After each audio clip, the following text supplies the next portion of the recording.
Paz y bendiciones, queridos hermanos en Cristo Jesús. Me da mucho gusto estar con ustedes y quiero compartir palabra del Señor acerca de la oración. Y quiero introducir con esto. Miren, imaginen ustedes por un momento que estamos en una antigua ciudad bulliciosa, rodeados de palacios imponentes, culturas ajenas a nuestra fe. En medio de ese caos, un hombre joven, arrancado de su hogar, decide no doblegarse ante la presión, sino arrodillarse ante Dios.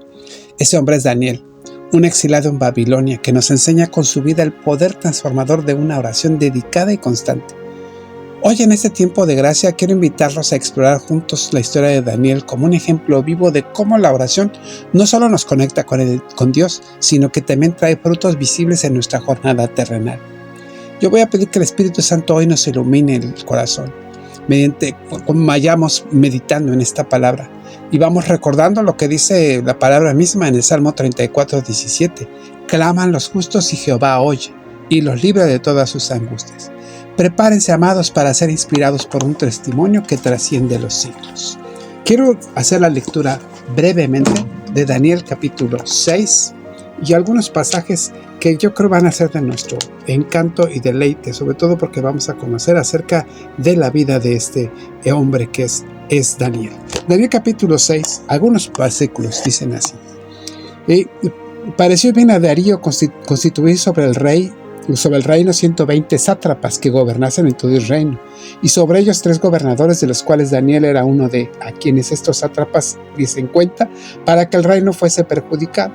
Pero Daniel mismo era superior a estos sátrapas y gobernadores, porque había en él un espíritu superior, y el rey pensó en ponerle sobre todo el reino. Entonces los gobernadores y sátrapas buscaban ocasión para acusar a Daniel en lo relacionado al reino, mas no podían hallar ocasión alguna o falta, porque él era fiel y ningún vicio ni falta fue hallado en él. Conocemos esta historia. Sabemos que estos sátrapas fueron a hablar acerca de él en contra de lo que era la fe. ¿Por qué? Porque la idea ahí era de que estos mismos sátrapas habían hecho que el rey dictara una ley que solo se le podía adorar a él y no a otro Dios. Y cuando Daniel hace esto, se entera de esto, Daniel lo que hace fue entrar en su cámara, todos sabemos ese pasaje, y entonces orar a Dios como lo solía hacer. Ahorita vamos entonces ya una vez sabiendo el contexto que estamos teniendo, vamos a platicar sobre ese sermón, en el cual, hermanos, yo quisiera hablarles de los principales puntos acerca de lo que Daniel hacía con la oración, o que sucedía en Daniel con la oración, resultados que al final resultaban en bendición. Cada punto de los que vamos a tratar va a estar respaldado por algunos pasajes bíblicos que yo les voy a meter, pero incluye algunas otras cosas que quiero decirles para que tenga vida este sermón y al final ustedes de aquí terminen con un deseo renovado, un deseo de orar con esmero, sabiendo que Dios es fiel para responder. Bien, vamos a ver lo primero. Dice, miren, la dedicación inquebrantable de Daniel a la oración. Este hábito de vida, hermanos, es lo que Daniel tiene. No es una oración de momento, no es un recurso de último tiempo, no, es el ritmo constante de su corazón. Él cultivó una disciplina espiritual que lo distinguía en un entorno hostil, recordándonos que la verdadera devoción nace de un amor profundo por Dios. Entonces él tiene la oración como rutina diaria. Daniel no oraba esporádicamente, lo hacía con regularidad y gratitud. Y cuando leemos Daniel 6:10, dice que cuando Daniel supo que el edicto estaba firmado, entró en su casa y abierto las ventanas de su cámara que daba hacia Jerusalén, se arrodillaba 3 veces al día y oraba y daba gracias delante de Dios como lo solía hacer. Entonces este pasaje reafirma que su oración era un hábito arraigado, no dependiente de las circunstancias. Piensen, por ejemplo, en un jardinero. Él riega sus plantas todos los días sin importar el clima. Si descuida esa rutina, las flores se marchitan. De igual manera, nuestra vida espiritual florece cuando, como Daniel, hacemos de la oración nuestra prioridad diaria, nutriendo nuestra alma con la presencia de Dios. Entonces, una oración debe ser enfocada, sobre todo una oración debe ser enfocada en Dios, no en el hombre. ¿Sí? Porque a pesar de su posición elevada en la corte, Daniel dirigía su mirada hacia Jerusalén, simbolizando su lealtad al Dios verdadero. Y esto se refuerza cuando leemos Daniel 9:3, donde dice: y volví mi rostro a Dios el Señor, buscándole en oración y ruego en ayuno, cilicio y ceniza.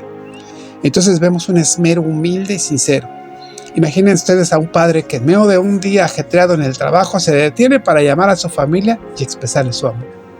Así Daniel nos enseña que la oración es una conexión amorosa con nuestro Padre Celestial que nos fortalece para enfrentar lo que venga.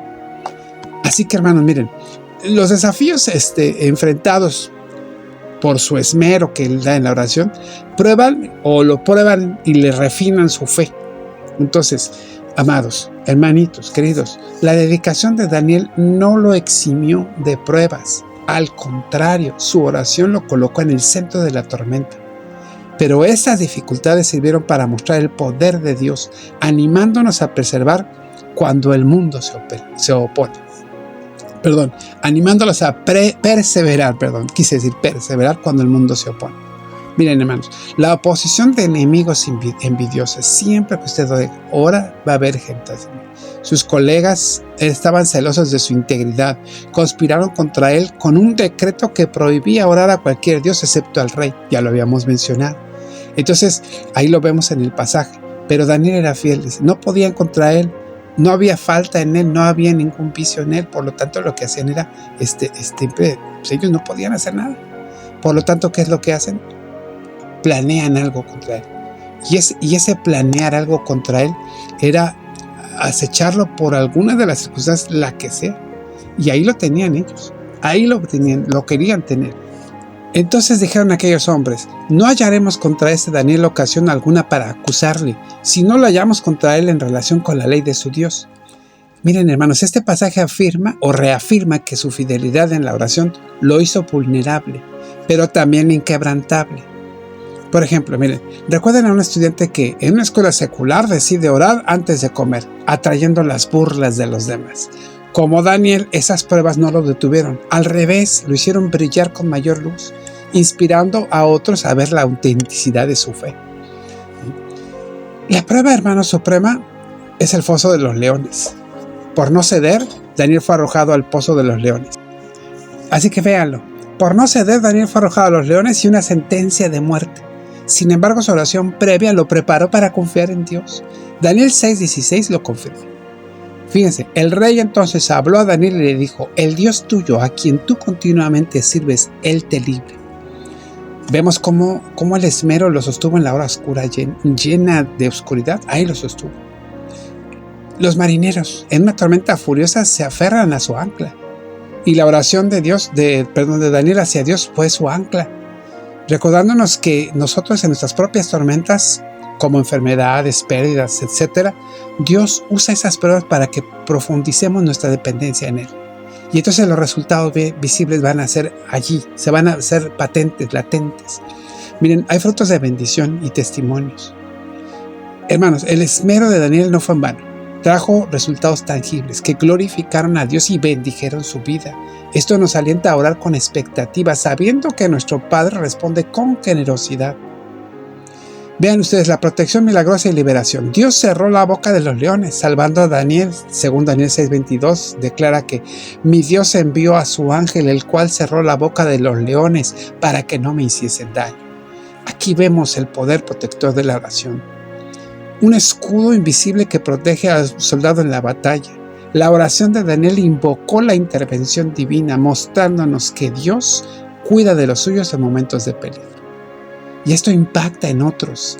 Y hay una promoción, incluso una promoción espiritual. Miren, el rey Darío, conmovido, decretó que todo el imperio honrara al Dios de Daniel. Ahí lo dice Daniel 6:26 y 27. De parte mía has dado este dicto, que en todo el dominio de mi reino todos teman y tiemblen ante la presencia del Dios de Daniel, porque Él es Dios viviente. Él salva y libra y hace señales y maravillas en el cielo y en la tierra. Además, Daniel prosperó, también lo podemos ver en el siguiente pasaje, en el versículo 28. ¿Sí? Imaginen una pequeña semilla que, regada con constancia, crece en un árbol frondoso que da sombra a muchos. Así la oración de Daniel no solo lo bendijo a él, sino que extendió la fe a naciones enteras, recordándonos que nuestras oraciones pueden influir en familias, comunidades y más allá. Les hago un llamado emotivo, hermanos, a seguir el ejemplo de Daniel. Miren, hermanos amados, al cerrar esta meditación, yo quiero decirles que Daniel era un hombre de oración inquebrantable. No puedo evitar, hermanos, que mi corazón se llene de emoción ¿No es maravilloso ver cómo un simple acto de arrodillarse 3 veces al día transforma una vida y un imperio? Daniel nos susurra desde las páginas de la Biblia: no temas a las tormentas, ora a través de ellas y verás la mano de Dios. Si hoy sientes que tu vida es un foso de leones, lleno de miedos, dudas o dolores, recuerda que el mismo Dios que salvó a Daniel está contigo. Dedícate con esmero a la oración y los resultados vendrán. Paz que sobrepasa el entendimiento, protección en la adversidad y un testimonio que ilumine a los que te rodean. Te invito, con la esperanza llena en su corazón, de tomar una decisión hoy. Haz de la oración tu ancla diaria. Comienza con gratitud, persiste en las pruebas y espera los frutos. Que el Señor nos dé la gracia para imitar a Daniel y que su amor nos envuelva con un abrazo eterno.